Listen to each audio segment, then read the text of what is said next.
Hello good morning दोस्तों, आप लोगों का स्वागत है ओमी हम में आज फिर से। और आज हम बात करने जा रहे हैं यूपीएसआई के मूल विधि के बारे में। बहुत से बच्चे ऐसे हैं जो भटक रहे हैं कि मूल विधि कहाँ से तैयार की जाए। कि देखो, मूल विधि का जो यूपीएसआई में है वो एक अच्छा खासा क्वेश्चन आते हैं। 15 क्वेश्चन पॉलिटी के और मूल विधि के अप्रॉक्स में आते हैं। पिछली बार 2021 का पेपर जो हुआ था उसमें 21 क्वेश्चन के अप्रॉक्स में आ गए थे और 2011 में 17 क्वेश्चन के अप्रॉक्स आ गए, यानी उसका स्कोप थोड़ा सा बढ़ रहा है। तो हम लोगों को मूल विधि तो एक कंपलसरी हो जाता है कि मूल विधि तो हमको पढ़नी ही पढ़नी है। तो उसके लिए हम क्या करेंगे कि देखो, मूल विधि वाला जैसा होता है कि हर इंसान को, वैसे भी अगर किसी की प्रिपरेशन नहीं कर रहा है, एक सामाजिक व्यक्ति है तो उसको भी इंसान हमारे हिसाब से उसको भी पढ़ना चाहिए मूल विधि को, हमारी पॉलिटी को भी। क्योंकि मूल विधि देखो, ये पोस्ट जो है यूपीएसआई की मूल विधि के ही अकॉर्डिंग चलती है। क्योंकि एसआई सब इंस्पेक्टर हमेशा आगे रहता है ग्राउंड में, तो उसको वो धाराएं आनी चाहिए और उनके क्या क्या प्रावधान है उसमें वो भी चीज़ आना चाहिए। अब 2023 में देखो, आईपीसी को चेंज करके 1862 को चेंज किया, उसकी जगह पे अब हमारी बीएनएस आ गई है, भारतीय दंड संहिता, जो 2023 से है। अब देखो देखो जो मूल विधि है उसका मेन फंडा, देखो पढ़ने का तरीका मैं अपने हिसाब से बताता हूँ। क्योंकि पेपर क्या होता है कि कुछ बच्चे क्या होते हैं कि धाराएं उनको इतनी तेज रटी हो जाती हैं, कोई भी धारा बता दो कि 76 बीएनएस 76 में क्या है कि डायरेक्ट बीएनएस 76 में लज्जा और उससे रिलेटेड है, महिला से रिलेटेड है, ऐसे तुरंत उनको लर्न रहती हैं। बट ऐसा नहीं लर्न करना। जैसे कि हमारा एग्जाम्पल ले लो, एनएसए है, नेशनल जो हमारा रासुका बोलते हैं उसको, नेशनल राष्ट्रीय सुरक्षा अधिनियम जो है वो हमारा कब आया था? 1980 को आया था, ठीक है। लेकिन क्या हुआ कि वो 23 सितंबर 1980 से लागू हो गया, ठीक है। और वो अधिनियमित कब हुआ जाके? वो अधिनियमित हुआ 27 नवंबर 1980 को। अब ये एक चीज़ बहुत अच्छा क्वेश्चन बनता है यहाँ से कि मतलब पहले कानून बाद में बना, लागू पहले हो गया, ऐसा पॉसिबल है? हाँ पॉसिबल है। क्योंकि जो अध्यादेश आते हैं राष्ट्रपति के द्वारा वो पहले इमरजेंसी में अध्यादेश का मतलब ही क्या होता है कि 123 और 213 राज्य के पास, राज्यपाल के पास, और 123 हमारे राष्ट्रपति के पास होता है। तो डायरेक्ट कभी भी लगा सकता है इमरजेंसी में, वो इमरजेंसी स्थिति में होता है। फिर डायरेक्ट हम लोग पार्लियामेंट से उसको पास करवा के अधिनियम बना देते हैं। इसलिए उसको 23 नवंबर 1980 को उसको अधिनियम बना, ठीक है। एनएसए ऐसे उनको ये फैक्ट दे जानने हैं, ठीक है। कई फैक्ट होते हैं, जैसे कि मैं आपको बता दूं, एक धारा है, 17 धारा है, आप लोगों को पता होगा कि रासुका में 17 धारा हैं टोटल, और उसमें अपनी अपनी एक धारा एक अपने अपने महत्वपूर्ण को निभाती है, ठीक है। ये अधिनियम है, इनको भी बहुत इंपॉर्टेंट है। हमें लगता है कि जो यूपीएसआई में है एक्ट ज़्यादा आते हैं, धाराएं कम आती हैं, 3 से 4 धाराएं आती हैं। बाकी बाद जो एक्ट की धाराएं हैं, जैसे हमारा सूचना का एक्ट हो गया, और सूचना का हो गया, रासुका हो गया, ट्रैफिक हो गया, जितने भी ये एक्ट बने हुए हैं, महिलाओं से रिलेटेड हो गया, ये सारे एक्ट बहुत इंपॉर्टेंट है। इनको हमको बहुत डीपली पढ़ना है। और क्वेश्चन ऐसे पूछता है कि जैसे मतलब थॉटिकल चीज़ें पूछ देगा कि अगर महिला के ऊपर कोई व्यक्ति कितने मिनट तक घूर सकता है, कितने मिनट तक घूर सकता है, तो ऐसा कोई प्रावधान ही नहीं है, वो उसकी स्थिति पर डिपेंड करता है। 76 में बताया गया है, 79 में, 78 में बिल्कुल बीएनएस में कि ये ऐसा प्रावधान नहीं है कि महिला को कोई भी आप कितने भी टाइम तक घूम सकते हो, ऐसा कोई प्रावधान नहीं, उसकी स्थिति पे डिपेंड करता है।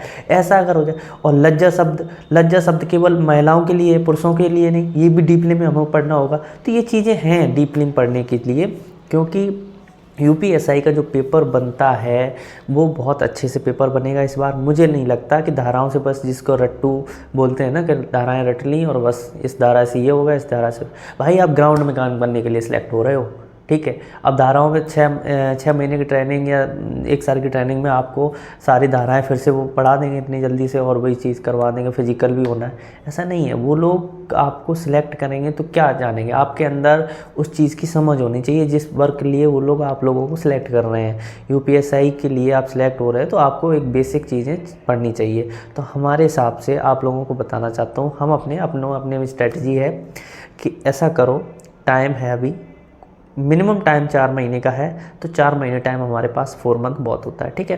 तो आप आराम से कोई बुक लो, जिसमें अच्छे से बेसिक चीज़ें सारी मतलब प्रावधान और सब कुछ मतलब जो नया है पुराना है पीसी है और बीएनएस है, इनको सारा जो कुछ है वो उसमें होना चाहिए। ऐसा मत सोचना कि पतली है इसको रट ला लेंगे ख़त्म, नहीं नहीं, अच्छी बुक लो। मैंने तो अग्रवाल की प्रैक्टिस सेट कर रहा हूँ, मैंने तो बीएनएस वाली धारा सब पूरी कंप्लीट कर रखी हैं, बस उनको प्रैक्टिस करता हूँ और इस तरीके से नोट्स पे लिख लेता हूँ और ये पेज अपने पास रखता हूँ। कभी जब भी रास्ते में कहीं मन हुआ तो निकाल लिया, और कुछ काम कर रहे हो तो रख लिया, खाना आना खा रहे होंगे तो अपने सामने रख लिए।